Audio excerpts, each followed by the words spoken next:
Hello everyone. तो चलिए अब हम बात कर लेते हैं about reproduction. As you can see here, what is reproduction? Reproduction is a biological process in which an organism produces the young ones similar to itself. अब इस reproduction की definition हम बचपन से याद करते आ रहे हैं कि reproduction क्या होता है। वैसे तो जैसे मैं हमेशा आपसे कहती हूँ कि बायो में हर वर्ड का मीनिंग जो है वो उसी के अंदर छुपा हुआ होता है, बस हमें मीनिंग निकालना आना चाहिए। देखिए यहाँ है री मतलब दोबारा एंड प्रोडिक्शन मतलब प्रोड्यूस करते हैं हम किसी चीज़ को तो उसको प्रोडिक्शन कहते हैं। तो ऑर्गेनिज्म जो है जो खुद किसी और से प्रोड्यूस हुआ है वो एक फेज के बाद मेचोरिटी आने के बाद खुद जो है वो दूसरे ऑर्गेनिजम्स को प्रोड्यूस करता है, तो उसे हमने रिप्रोडक्शन कह दिया। तो डेफिनेशन आ गई कि it is a biological process where an organism produces the young ones similar to itself. जब ऑर्गेनिज्म अपने जैसे यंग वंस को प्रोड्यूस करता है तो उस प्रोसेस को हम रिप्रोडक्शन बोलते हैं। ठीक है, now what is the importance of reproduction? क्यों होना है रिप्रोडक्शन की इम्पोर्टेंस क्या है भाई, क्यों होना चाहिए? तो एक बात तो हमने अभी लाइफ स्पैन में समझ ली थी कि रिप्रोडक्शन से हम अपनी स्पीशीज की कंटिन्यूटी को बना के रखते हैं। तो ये सबसे पॉइंट इंपॉर्टेंट आ गया कि it ensures the continuity of species generation after generation. कि रिप्रोडक्शन के थ्रू हम अपनी स्पीशीज की कंटिन्यूटी को बना के रखते हैं। हमने पढ़ लिया लाइफ स्पैन, हमें पता है कि हमारा बर्थ हुआ है तो हमारी डेथ तो जो है निश्चित है, होनी है, मरेंगे हम। तो अगर सब ऑर्गेनिज्म पैदा होते जा रहे हैं और मरते जा रहे हैं तो उनकी जो स्पीशीज है वो तो एक दिन ऐसा होगा कि वर्ल्ड में ख़त्म हो जाएगी। तो इसलिए हर ऑर्गेनिज्म अपनी स्पीशीज की कंटिन्यूटी को, अपनी स्पीशीज के अस्तित्व को बनाए रखने के लिए क्या करता है, रिप्रोडक्शन करता है, जिससे सालों जो है उसका अस्तित्व बना रह सके। तो अपने अस्तित्व को बना के रखने के लिए हर स्पीशीज जो है वो रिप्रोडक्शन करती है, जिससे पीढ़ी दर पीढ़ी, जनरेशन टू जनरेशन उसका एग्जिस्टेंस बना रहे। सेकेंड चीज जो है रिप्रोडक्शन में क्या होता है, इट प्रोड्यूसेस वेरिएशंस। देखिए हम जो है हम अपने दादा की पीढ़ी से हैं, हमारे फादर से हम हुए हैं, लेकिन हम फिर भी पूरी तरह से क्लोन तो नहीं है ना, उनके जैसे तो नहीं दिखते ना। कुछ कुछ डिफरेंसेस, कुछ कुछ विभिन्नताएं जो है हमारे अंदर आती है। तो वेरिएशन का मतलब ही होता है डिफरेंसेस, कि जब रिप्रोडक्शन होता है तो अस्तित्व तो बन के रखता है, कंटिन्यूटी तो होती है लाइफ की, स्पीशीज़ की, लेकिन उसके साथ बहुत सारे वेरिएशंस भी प्रोड्यूस होते हैं। तो उससे क्या होता है, एक ऐसा टाइम आता है कि हम अपने जो एंसिनेटर से पूर्वज है उनसे बिल्कुल ही अलग नज़र आ जाता हो, दिखाई देने लग जाते हैं। जैसे कहते हैं ना कि पुराने जो लोग थे वो दिखने में बहुत डिफरेंट थे, लेकिन आते आते आज से हम 4 5 6 पीढ़ी पहले की बात कर ले तो उनमें और हमारे जो फेस कट है उनमें बहुत ज़्यादा डिफरेंसेस आ जाते हैं। तो ये रिप्रोडक्शन जो है वो कहीं ना कहीं विभिन्नताएं, डिफरेंसेस, वेरिएशंस भी पैदा करता है, जिससे कुछ सालों के बाद एक नई ही स्पीशीज हमें देखने को मिलती है। देखिए अब यहाँ एक वर्ड आता है हाउ ऑर्गेनिज्म प्रोड्यूसेस। ऑर्गेनिज्म जो हैं, सारे organism all over the world organism जो है वो रिप्रोडक्शन करते हैं, लेकिन जो ऑर्गेनिज्म रिप्रोडक्शन कर रहे हैं वो दो चीज़ों पे डिपेंड करता है। आपको पता है एनवायरनमेंट सब जगह अलग अलग है, कहीं पे डेजर्ट है, कहीं माउंटेन है, कहीं आइस है, कहीं मेरीन वाटर है, पर ऑर्गेनिज्म तो सब जगह है। तो जो भी कोई भी ऑर्गेनिज्म रिप्रोडक्शन करता है उसका रिप्रोडक्शन दो चीज़ों पे डिपेंड करता है। एक तो डिपेंड करता है उसके हैबिटेट के ऊपर, कि भाई वो जो ऑर्गेनिज्म है वो कहाँ रह रहा है, कैसे एनवायरनमेंट में रह रहा है, बहुत तेज़ ठंड है, बहुत तेज़ गर्मी है, बारिश है। जैसे कि हम एग्जांपल लेते हैं, हमने 11th में पढ़ा था कि बहुत सारे रेप्टिलियंस ऐसे होते हैं जो जब बहुत तेज सर्दी होती है तो वो डीप स्लीप में चले जाते हैं, विंटर्स में डीप स्लीप में चले जाते हैं। इस प्रोसेस को कहते हैं हम हाइबरनेशन। ऐसे ही हमने पढ़ा था कि बहुत सारे ऑर्गेनिज्म हैं जो बहुत ज़्यादा गर्मी बर्दाश्त नहीं कर पाते, और वो भी जब बहुत तेज़ गर्मी पड़ती है तो वो डीप स्लीप में चले जाते हैं, जिसे हम कहते हैं एस्टिवेशन। तो अब उस समय पे वो बेचारे जब सो रहे हैं तो रिप्रोडक्शन तो नहीं कर पाएंगे। तो ये अलग अलग ऑर्गेनिज्म के हैबिटेट पे डिपेंड करता है सॉरी, कि वो कहाँ रह रहे हैं, उसके अकॉर्डिंग वो रिप्रोडक्शन करते हैं। दूसरी चीज आती है इंटरनल फिजियोलॉजी।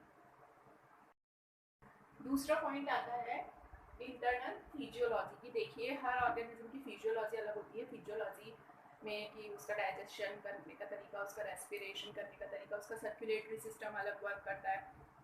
तो नेक्स्ट जो रिप्रोडक्शन है वो इस पे डिपेंड करता है कि अलग अलग ऑर्गेनिज्म की इंटरनल फिजियोलॉजी कैसी है, वो किस तरह से एनवायरनमेंट में के साथ इंटरेक्ट करते हैं, उस बेसिस पे रिप्रोडक्शन होता है। अब देखो, रिप्रोडक्शन की स्टडी करने के लिए हम दो तरीके से reproduction to types of reproduction देखते हैं। पहला आता है एसेक्सुअल रिप्रोडक्शन, दूसरा होता है सेक्सुअल रिप्रोडक्शन। अब जैसे कि मैं कहती थी, नाम से सब समझ में आता है, तो यहाँ भी सेक्सुअल और एसेक्सुअल लिख रखा है। तो जहाँ सेक्सुअल है इट मीन्स कि two sexes will be there, और जहाँ ए आ गया मतलब एब्सेंट होगा, तो मतलब सिंपल ऑर्गेनिज्म या सिंगल ऑर्गेनिज्म होगा, सेक्सुअल रिप्रोडक्शन नहीं होगा, उसके अपोजिट एसेक्सुअल रिप्रोडक्शन। तो अब हम इस चैप्टर में डिटेल में देखेंगे कि what is asexual and sexual reproduction. Hello, चलिए अब हम बात कर लेते हैं differences between asexual and sexual reproduction. Let's see, हमने देख लिया कि व्हाट इज रिप्रोडक्शन। अब हम देख लेते हैं the differences between two types of reproduction, asexual and sexual reproduction. As you can see here, let's start. चलिए, सबसे पहली बात आती है एसेक्सुअल रिप्रोडक्शन। नाम से ही जैसा हमें समझ में आ रहा है, तो first point is this is a uniparental reproduction. You know, uni means जहाँ पर वन कोई चीज़ होती है, एक चीज़ होती है, तो उसको हम यूनि से डिनोट करते हैं, और जब बाय वर्ड आ जाता है इट मीन्स टू होता है। तो यहाँ कहा गया कि this is a uniparental reproduction, मतलब इसमें दो पेरेंट्स का होना रिक्वायर्ड नहीं होता है। एक सिंगल पेरेंट जो है, that he or she can capable to give birth of the next offspring। एक ही पेरेंट नई अपनी ऑफस्प्रिंग्स को जन्म दे सकता है। ओनली वन ऑर्गेनिज्म पार्टिसिपेट, एक ही ऑर्गेनिज्म, सिंगल ऑर्गेनिज्म इतना केपेबल होता है कि वो अपनी स्पीशीज को आगे बढ़ाने के लिए रिप्रोडक्शन करता है। जबकि यहाँ पे बताया हुआ है, देखिए से देखते हैं कि sexual reproduction is a biparental reproduction. ये सेक्सुअल का ऑपोजिट होगा, तो इजीली यू कैन गेट, एक समझ में आ गया तो दूसरा हम समझ जाएंगे। बाय मीन्स टू होता है, तो there two parents are required. Biparental reproduction two organism participate, और वो टू ऑर्गेनिज्म कौन होंगे? Male and female. ठीक है, नेक्स्ट पॉइंट आया, गैमीट फॉर्मेशन मे और मे नॉट अकर। अब ये जो पॉइंट है, ये हमारे समझने का पॉइंट है कि देखो यहाँ ये कहा गया कि ये सेक्सुअल रिप्रोडक्शन है, तो एक तो सिंगल पेरेंट होगा। अब वो जो सिंगल पेरेंट है उसमें गैमीट, आपको पता है गैमीट बनकर गैमीट से ही आगे न्यू ऑफस्प्रिंग का जन्म होता है। तो वो जो सिंगल पेरेंट है उसकी बॉडी में गैमीट का फॉर्मेशन हो भी सकता है और गैमीट का फॉर्मेशन नहीं भी हो सकता। अब यहाँ एक special kind of reproduction generate होता है कि कुछ ऐसे ऑर्गेनिजम्स होते हैं जिनमें गैमीट का फॉर्मेशन होता है, लेकिन आफ्टर सम टाइम उसके बाद वो एसेक्सुअल रिप्रोडक्शन भी दिखाते हैं। तो इस तरीके का जो रिप्रोडक्शन होता है जिसमें गैमीट का फॉर्मेशन होता है और उसके बाद भी जो है ऑर्गेनिज्म एसेक्सुअली भी रिप्रोड्यूस कर सकते हैं, तो वो ऐसे रिप्रोडक्शन को कहते हैं। एक वर्ड आता है यहाँ पर,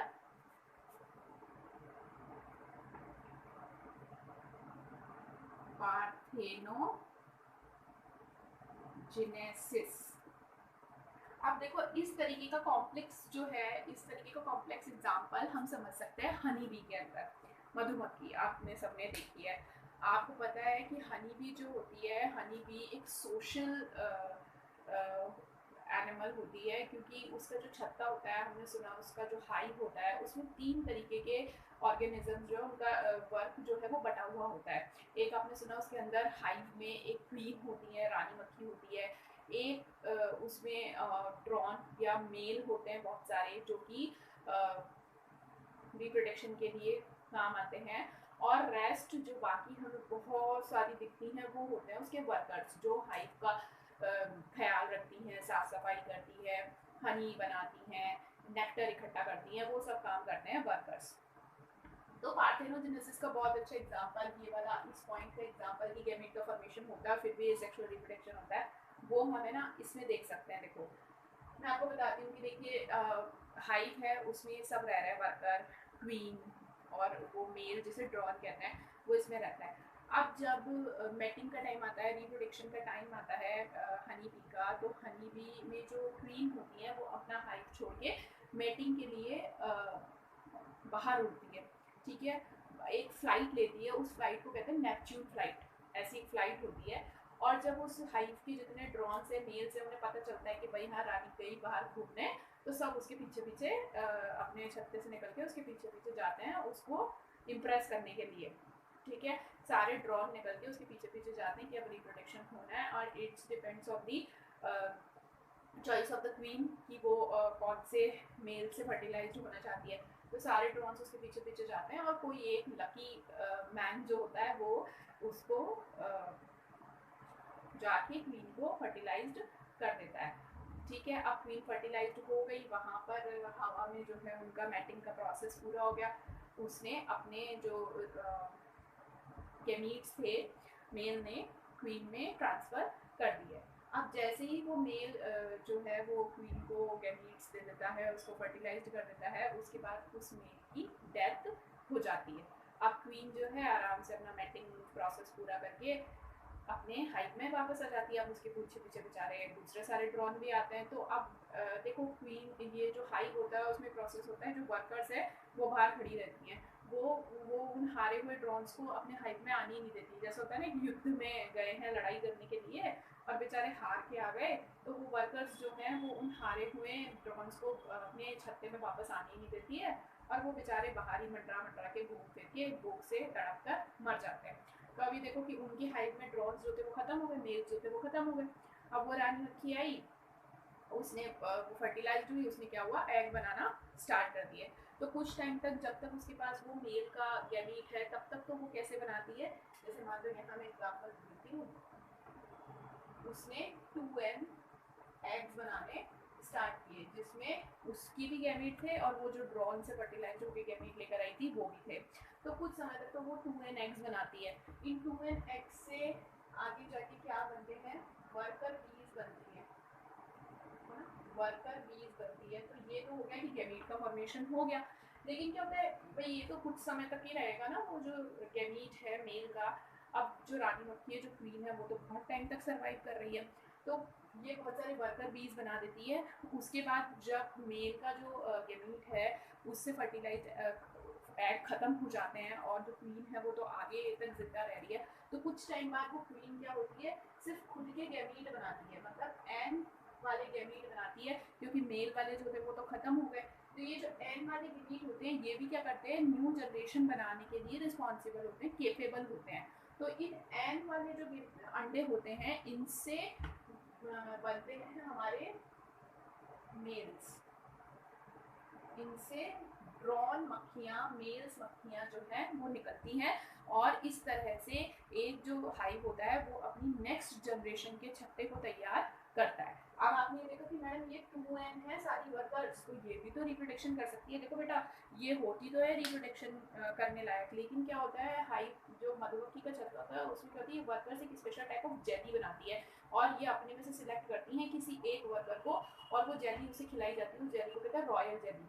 और फिर उसके बाद एक छत्ते में केवल एक ही क्वीन हो सकती है, और वो ही अपने नेक्स्ट जनरेशन के एग्जिस्टेंस को बनाती है, और इस तरह से वो ड्रोन भी पैदा करती है, वर्कर भी पैदा करती है, और ये वर्कर और ड्रोन मिलके नेक्स्ट जनरेशन का हाइव बनाते हैं, नेक्स्ट जनरेशन तैयार करते हैं, और फिर ये वर्कर्स में से ही कोई एक जो है वो क्वीन में चेंज हो जाती है। तो इस तरह का प्रोसेस जो है एसेक्सुअल रिप्रोडक्शन का वो हनी बीज में देखने को मिलता है, और इस तरह के रिप्रोडक्शन को कहते हैं हम पार्थेनोजेनेसिस, ठीक है। जबकि अगर हम यहाँ बात करते हैं तो यहाँ पे gamete formation takes place. Sexual reproduction में तो हमें पता है भाई मेल है और फीमेल है, तो मेल जो है वो अपने गैमीट बनाएंगे, फीमेल जो है वो अपने गैमीट बनाएगी, ठीक है। तो दोनों में अपने अपने गैमीट्स का फॉर्मेशन होता है। थर्ड पॉइंट आता है नो गैमीट फ्यूजन। अब जब गैमीट बन ही नहीं रहे तो फ्यूजन कहाँ से होना है, ये सिंगल गैमीट है ना भाई, सिंगल गैमीट से डायरेक्ट जो है बेबीज बन रहे हैं, तो इसलिए गैमीट का फ्यूजन नहीं होता, इसलिए no fertilisation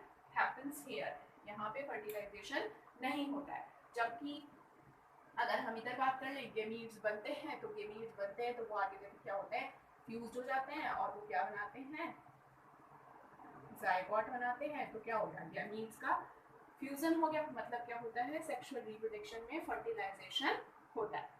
okay, next point पे चलते हैं, no involve of meiosis. Here involve of meiosis. अब ये मियोसिस क्या है भाई, देखो हाँ 11th में हमारे पास था माइटोसिस मियोसिस। सेल्स जो होती हैं, cell is the fundamental unit of life. अब सेल्स जो होती हैं वो डिवाइड होती हैं और आगे जो है परसेंटेज बढ़ाती है अपना। तो सेल डिवीजन दो तरीके का होता है, माइटोसिस और मियोसिस। माइटोसिस जो होता है उसमें क्या होती है, एक सेल अपनी जैसी दो डॉटर सेल्स बनाती हैं, उसे हम माइटोसिस का प्रोसेस कहते हैं। जबकि जो रिप्रोडक्टिव सेल्स होती हैं वो क्या करती हैं, एक सेल डिवाइड होके 4 सेल्स में डिवाइड हो जाती हैं। इसे रिडक्शन डिवीजन भी कहते हैं कि भाई एक सेल जो है वो 4 सेल्स बना देती हैं, तो इस प्रोसेस को मियोसिस कहते हैं। देखो यहाँ हम इस चीज़ को समझते हैं। मान लो एक सेल है, उसमें 2 क्रोमोसोम्स है जो मदर और फादर से आ रहे हैं, ठीक है। यहाँ ये 2 क्रोमोसोम्स आ गए।